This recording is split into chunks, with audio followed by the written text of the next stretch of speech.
જય શ્રી કૃષ્ણ મિત્રો, તમારા બધાનું સ્વાગત છે આપણી યુટ્યુબ ચેનલ સત્સંગ માર્ગમાં. આજે આપણે વાત કરવાના છીએ જગન્નાથની રથયાત્રા વિશે.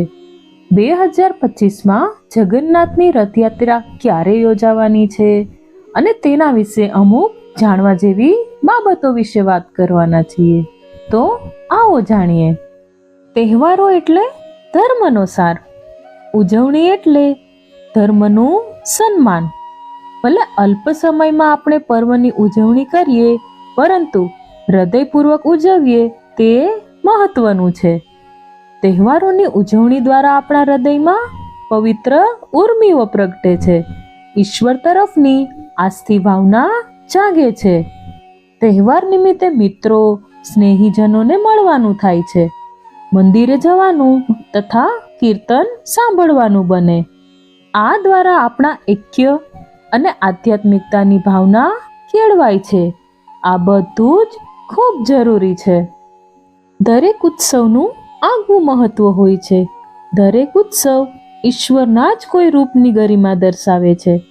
ઉત્સવ માનવને જીવનનો ઉમદો બોધ આપી જાય છે. રથયાત્રાનો ઉત્સવ પણ એક ઘણો મહત્વનો છે. સ્વયં શ્રીજી મહારાજે રથયાત્રાના ઉત્સવને ઉજવણીની રીતે સત્સંગી જીવનમાં પણ વર્ણવ્યો છે. ઓડિશામાં દર વર્ષે જગન્નાથ યાત્રાની ભવ્ય ઉજવણી થાય છે. આ વર્ષે આ મહિનાના અંતમાં એટલે કે 27 જૂનના રોજ ઓડિશા ઉપરાંત દેશભરમાં જગન્નાથ યાત્રા યોજાશે. ઓડિશાના પુરીમાં જગન્નાથ યાત્રાની ઉજવણીમાં ભાગ લેવા માટે ભારત ઉપરાંત વિદેશથી પણ શ્રદ્ધાળુઓ આવે છે. પુરીમાં યોજાતી ભગવાન જગન્નાથની યાત્રાનું ધાર્મિક મહત્વ હોવાની સાથે સાંસ્કૃતિક વારસાનું પણ પ્રતિબિંબ છે. શ્રદ્ધાળુઓ અત્યારથી જ પુરીના આ રથયાત્રાની ઉજવણીનો પ્લાન કરતા હોય છે. હિન્દુ કેલેન્ડર મુજબ દ્વિતીયા તિથિ 26 જૂને બપોરે 1:24 શરૂ થશે અને 27 જૂને સવારે 11:19 સુધી રહેશે. ઉદય તિથિ અનુસાર આ તહેવાર 27 જૂને ઉજવવામાં આવશે. રથયાત્રા 9 દિવસ ચાલશે અને 5 જુલાઈ 2025ના રોજ સમાપ્ત થશે. મંદિરના દર્શનનો સમય સવારે 5 વાગ્યાથી રાતના 9 વાગ્યા સુધીનો રહેશે. સવારે 11:30 બપોરે 1 વાગ્યા સુધી ભોગ અને વિશેષ પૂજા માટે દર્શન બંધ રહેશે અને રથયાત્રાના 15 દિવસ પહેલા મંદિરમાં દર્શન બંધ કરી દેવામાં આવે છે. ગુજરાતની શાન સમજાતી ભગવાન જગન્નાથની રથયાત્રા દર વર્ષે અમદાવાદમાં અષાઢ સુદ બીજના દિવસે પરંપરાગત રીતે નીકળે છે. હિન્દુ ધર્મનું પ્રતીક ગણાતી આ રથયાત્રામાં ભગવાન જગન્નાથ, બલરામ અને બહેન સુભદ્રા રથમાં નગર યાત્રા કરવા નીકળે છે. ભગવાન જગન્નાથની આ રથયાત્રા વિશે વિશેષ રસપ્રદ વાતો જે ખરેખર જાણવા જેવી છે. તો આવો જાણીએ. જગન્નાથની નગર યાત્રા જે રથમાં નીકળે છે તેનું નામ નંદીઘોષ છે. કહેવાય છે કે આ રથ ઇન્દ્ર દ્વારા આપવામાં આવેલ છે. આ રથને સંપૂર્ણ રૂપે પીળા રંગથી શણગારવામાં આવે છે. ભાઈ બલભદ્રને મળેલ આ રથ તાલવનના દેવતાઓએ આપેલો હોવાથી તેનું નામ તાલધ્વજ છે અને સુભદ્રાના રથનું નામ પદ્માધ્વજ છે. રથયાત્રામાં સૌ પ્રથમ આગળ મોટા ભાઈ બલરામ, વચ્ચે બહેન સુભદ્રા અને છેલ્લે શ્રી કૃષ્ણના રથની સવારી નીકળે છે. અમદાવાદમાં દર વર્ષે પરંપરાગત રીતે નીકળતી આ રથયાત્રાના ત્રણેય રથ દર વર્ષે પૂરા નવેસરથી તૈયાર કરવામાં આવે છે. આ રથયાત્રાને એક તહેવાર તરીકે ઉજવવામાં આવે છે જે 9 દિવસ સુધી ચાલે છે.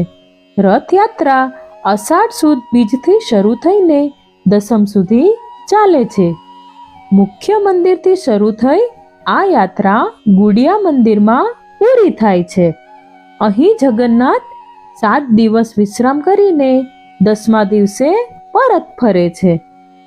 આ રથયાત્રાની એક રસપ્રદ વિધિ એ છે પહિદ વિધિ, જેમાં પ્રજાપતિ રાજા વિધિ અનુસાર એક શણગારેલી ડોલીમાં આવે છે અને સોનાની સાવરણીથી રથયાત્રાના રસ્તાને થોડા અંતર સુધી સાફ કરે છે. રાજા પોતાને સેવક સમજીને આ કામ કરે છે. અમદાવાદમાં છેલ્લા 10 વર્ષથી આ રાજ્યના મુખ્યમંત્રી શ્રી નરેન્દ્ર મોદી કરી રહ્યા છે. જગન્નાથપુરીમાં પણ દર વર્ષે ભગવાનના 3 રથો નવેસરથી તૈયાર કરવામાં આવે છે. આ રથોની ઊંચાઈ લગભગ 45 ફૂટ જેટલી હોય છે. રથયાત્રાના દિવસે નાત જાતના ભેદભાવ વગર હર કોઈ દર્શન કરી શકે છે તથા રથ ખેંચી શકે છે. અમદાવાદની રથયાત્રામાં દર વર્ષે ફણગાવેલા મગ, કાકડી, કેરી અને જાંબુનો હજારો કિલોનો પ્રસાદ વેચવામાં આવે છે. જગન્નાથપુરીની રથયાત્રા ક્યારથી નીકળે છે એ વિશે કોઈ સ્પષ્ટ વર્ષ આંકી શકાય તેમ નથી, પરંતુ રથયાત્રાનો જૂનામાં જૂનો ઉલ્લેખ 1800 વર્ષ પહેલા લખાયેલા ગ્રંથ ત્રિસખ્ય જગન્નાથ મહાત્મ્યમાં જોવા મળે છે. જગન્નાથ ભગવાનને મગનો પ્રસાદ ધરાવવા પાછળની એક ખૂબ જ રસપ્રદ વાત છે. પ્રભુ જગન્નાથને આંખનો રોગ લાગ્યો હતો. રોગ મટી ગયા બાદ તેઓ દર્શન આપવા માટે રથ દ્વારા નગરમાં પધાર્યા હતા. તે સમયે તમામ ભક્તોએ પ્રભુને મગ અને જાંબુનો પ્રસાદ ધર્યો, કારણ કે મગ અને જાંબુ આંખના રોગમાં રાહત આપે છે. તેથી જગન્નાથમાં મગ અને જાંબુ ધરાવાય છે અને તેનું મહત્વ પણ ખૂબ ઘણું છે. જગન્નાથ મંદિરમાં પ્રવેશ માટે 22 સીડીઓ ચડવી પડે છે. જગન્નાથ મંદિરના 3જા પગથિયાનું ખાસ રહસ્ય છે. એક દંતકથા અનુસાર પ્રાચીન સમયમાં લોકો ભગવાન જગન્નાથના દર્શન કરીને પાપોથી મુક્ત થવા લાગ્યા હતા. આ જોઈને યમરાજ ભગવાન જગન્નાથ પાસે પહોંચ્યા અને કહ્યું, પ્રભુ, તમે પાપોથી મુક્ત થવાનો ખૂબ જ સરળ રસ્તો આપ્યો છે.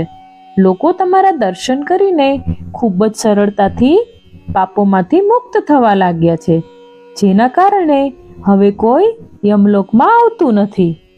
યમરાજ પાસેથી આ સાંભળીને ભગવાન જગન્નાથે કહ્યું કે તમારે મંદિરના મુખ્ય દરવાજાના 3જા પગથિયા પર તમારું સ્થાન લેવું જોઈએ. તે યમશિલા તરીકે ઓળખાશે. મારા દર્શન પછી જે કોઈ તે ખડક પર પગ મૂકશે તેના બધા જ ગુણો નષ્ટ થઈ જશે અને તેઓ યમલોક જશે. એટલા માટે ભક્તો આ સીડી પર પગ મૂકવાનું ટાળે છે. તો મિત્રો, આજે આપણે આ વિડીયોમાં જોયું કે ભગવાન જગન્નાથની રથયાત્રા ક્યારે યોજાવાની છે અને તેની સાથે સંકળાયેલી કેટલીક મહત્વની વાતો અને રહસ્યમય કથાઓ. હું આશા કરું છું કે વિડીયો તમને પસંદ આવ્યો હશે. પસંદ આવ્યો હોય તો મારી ચેનલને સબસ્ક્રાઇબ કરવાનું અને વિડીયોને લાઈક, શેર અને સબસ્ક્રાઇબ કરવાનું ભૂલતા નહીં. ફરી મળીશું એક નવા વિડીયો સાથે. મને સાંભળવા માટે આપ સૌના ધન્યવાદ. સૌને મારા જય શ્રી કૃષ્ણ. રાધે રાધે.